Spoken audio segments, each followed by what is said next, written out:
Welcome back to another episode of Before You Buy, the show where we give you some straight up gameplay and our impressions of the latest games releasing. Hey folks, it's Falcon, and so this came up out of nowhere. RuneScape Dragonwilds got shadow dropped on April 15th, and if you're one of the rare few who participated in the beta, this isn't much of a surprise, but for everyone else, the reveal here is a big surprise. It's a new RuneScape game. It's not an MMO, though. It's a survival crafting game heavily inspired by the likes of Valheim and Enshrouded. It is also very much an early access title that's still missing a lot of features at launch, but after spending a few days with it, this is a game with a lot of potential, okay? So the hook here is the Dragonwilds themselves, a new, totally untouched continent in the RuneScape universe that is ruled by dragons. Yeah, you enter this place with nothing, you build up a base, craft weapons and armor, and ultimately take on the dragons in big boss fights. It's a simple but effective premise for a crafting game, and right off the bat, there is a lot here to like if you're at all into games like this. The art style is simple, but the game can look pretty great. The world's handcrafted, it's not randomly generated. For me, honestly, that's a big positive. Unless a game has really good procedural generation, it's starting to really drag when stuff is procedurally generated. Like, I like it when it's done well, but that's the exception rather than the rule at the moment. This game's world looks great. It has lots of little secrets dotted around to discover. It's just fun to explore. It's got maybe not a huge amount of mass. It's a little small currently, but I do expect everything to get more filled out in the future, and I think that's the nature of this type of a game in early access. As far as gameplay goes, it's the usual survival crafting kind of stuff. You're cutting down trees, you're mining rocks to collect resources, in which you obviously use to build shelter, crafting stations. That stuff's used to make more advanced resources, to make better equipment. You're familiar with this loop, but there is a notable twist, and that is the magic system. So this part is fun. As you level up your skills, which is the most RuneScape thing about the game, at the start, you level up a lot for doing just about everything. You unlock spells that assist you on your journey, etc., etc. Bob's your uncle, right? There's basic attack magic, but there's also a lot of stuff to help with the survival parts, like a magic axe that can cut down multiple trees at once, an explosive that can crack open mining nodes, a spell that speeds up the furnace, or a jump spell that allows you to reach higher ledges or survive longer falls. They do cost runes to cast, which are a resource you can find out in the world, or you can craft your own at a rune bench. They're plentiful, and thankfully they don't really weigh anything down, so you can easily load up on these things and cast spells pretty constantly, and they're pretty effective and fun, and it doesn't take long before you get a whole bunch of them. There's also some pretty random stuff here with specific issues, but I'm not going to complain about a spell that turns trees into animal bones. That's a big why not?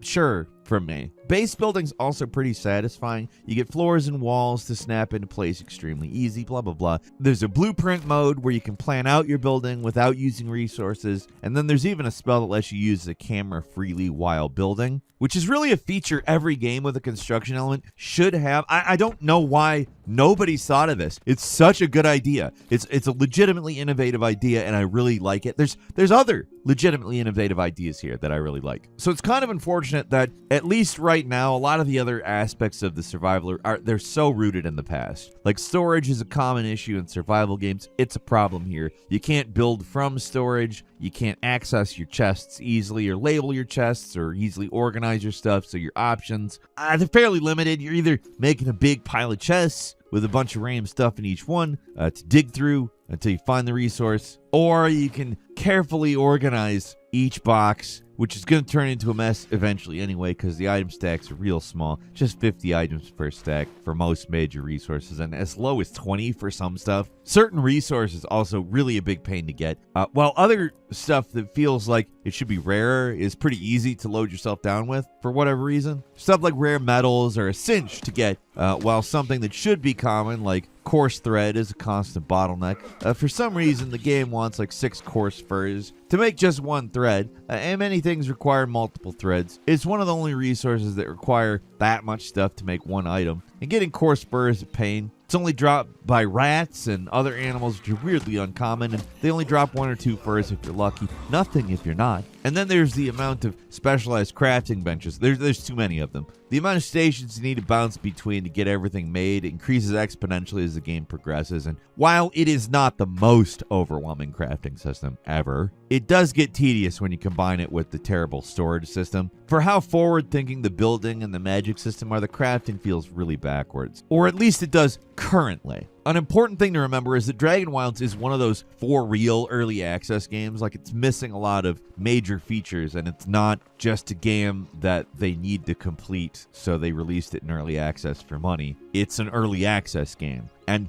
honestly, I wish that they were more just straightforwardly early access. I wish that's what they were always using early access for. I wish you could have just released an unfinished game and be like, well, it's early access. It's going to be like that. This is an early access game where, I mean, certain stuff like archery, it's not even in the game yet. There's ranged weapons, but you don't get any experience for using them. This is a game that will most likely interact with its community and that will define the direction it goes in certain aspects. That's a real early access game. I like that. But, I mean, there are also drawbacks, given that this is a game that's early on in its development. The actual content available is pretty small. You can play the game up to the first big dragon fight and the quest stops there, which seems to be about 1/3 or even 1/4 of the main quest, so there's a lot to be filled out in the future. There's a solid 15 or 20 hours to get what is out of the game right now, but once you're done, there's not a lot else. This game has a long way to go to reach 1.0, but the bones are real solid here.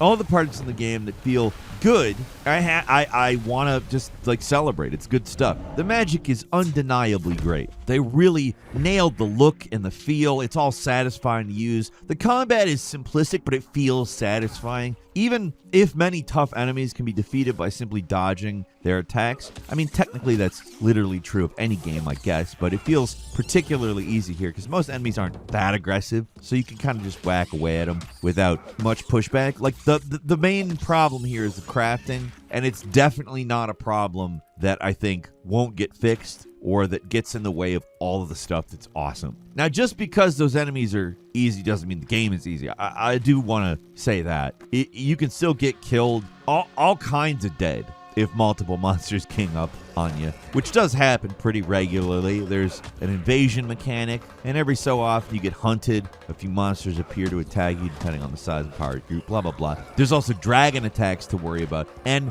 honestly, at the moment, these are pretty annoying with how the game works right now. What happens is that occasionally the dragon will appear and start blasting. Yeah, the dragon comes and says, so anyway, I started blasting. But what it's blasting with is poison snot. So you and your base, well, you get poison snot. It doesn't destroy your stuff, which is good, but it can and will kill you, even when you're under a roof and feel like you should be safe. There are also enemy tiers, so don't just expect to wander into a high-level area with low-level equipment. You can level up your combat and crafting all day, but if you don't have higher-level weapons and armor, the higher-tier enemies are still going to slap you around. It's not a case of skill either. It's the difference between killing an enemy with 5 hits versus killing them with 100 hits. And whether they do minimal damage to you or kill you in a single hit, like, this isn't quantitative, it's qualitative, okay? Tiers matter in this game. It's one of those kind of arbitrary limiting factors that forces you to get better stuff. And personally, I don't really mind it. It's a survival crafting game, so crafting is an important component.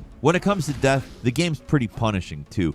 You drop everything where you died, so it's classic corpse run type deal. If you bite it in your base, obviously it barely matters, but if you're way off or in enemy territory, it really sucks. There's no options or toggles to turn this off either. Same goes for the hunts and the dragon attacks. There's no way to lower the frequency or turn these attacks off. You're just stuck with them. They're things that, in isolation, are mostly fine, but then you have to deal with the game's quickly draining hunger and thirst meters, and it starts to feel like the game's kind of harassing you a bit. I've played a lot of survival games, and while most are going in the direction of making stuff like hunger and thirst a little less important, this game swings hard in the other direction. You gotta eat and drink constantly. It gets seriously annoying after a while, and it's something I do expect they'll adjust in the future because it's way overtuned currently. Getting food and water isn't hard, but having to deal with these meters is a chore. And you're not playing a game to have chores, right? The survival stuff sometimes feels like it gets in the way of the more entertaining bits of the game, which is the base building and the exploration. And the dungeon crawling. Yes,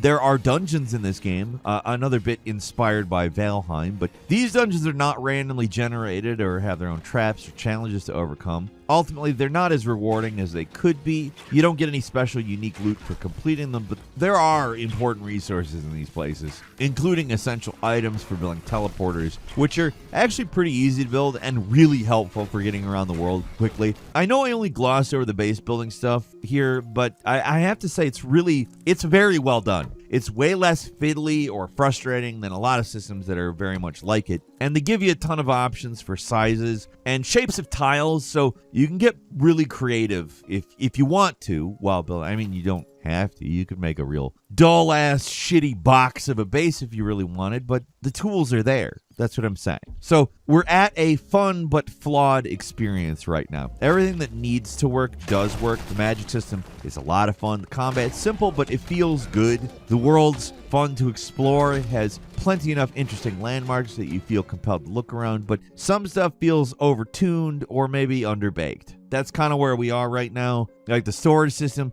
it's just outdated. The hunger and thirst stuff feels old school in not a good way. Like sometimes you go, oh, that's super old school, and it's a huge compliment. Not the case here. And the constant harassment from the dragon and goblins mobbing you at all hours, it gets old after a while. But these are things that I think they can fix. Like, they're not fundamental to the game, and I really do expect they will fix, because they're going to get player feedback, and this is probably going to be the stuff that people complain about. There's so much potential with this one, and to this game's credit, it is not buggy or janky in my experience, which is, I mean, considering just how legitimately early access it is, I'm kind of shocked at how stable it is. Like, much more I've experienced than with many complete games. So it really does seem like they've got the baseline locked down. This game is in a great starting place. All they have to do now is just build it up, make tweaks, and this whole thing can sing. At the end of the day, it's not really like much like RuneScape or anything. It is a RuneScape game, but it's maybe more like Enshrouded with Dragons, and I would say that's okay. It is a very early but very fun version of a survival crafting game. So if you do want to play this thing, keep that in mind. It's missing a lot of key features and content, but what's there is pretty damn solid. And if you just want a game to build stuff and screw around with friends, it's got one of the better construction systems I've ever seen in one of these games. So long as it continues to get support, which fingers crossed I expect it will, then in a few years, we're looking at something special. This is like potentially the big dog. Right now, it's kind of like a vertical slice of an actual game, so don't go into it expecting early access in name only. This is an in-development game, but what is here is very good. I expect it only to get better in the future. I am comfortable saying if you spend the money now, you're not going to be disappointed, and it very likely is going to continually get better and better. But what do you think? You saw a bunch of stuff here. Maybe you've even played it. Leave us a comment. Let us know what you think. If you like this video, click like. If you're not subscribed, now's a great time to do so. We upload brand new videos every day of the week. Best way to see them first is, of course, a subscription, so click subscribe. Don't forget to enable notifications, and as always, we thank you very much for watching this video. I'm Falcon. You can follow me on Twitter at Falcon the Hero. We'll see you next time right here on GameRanq.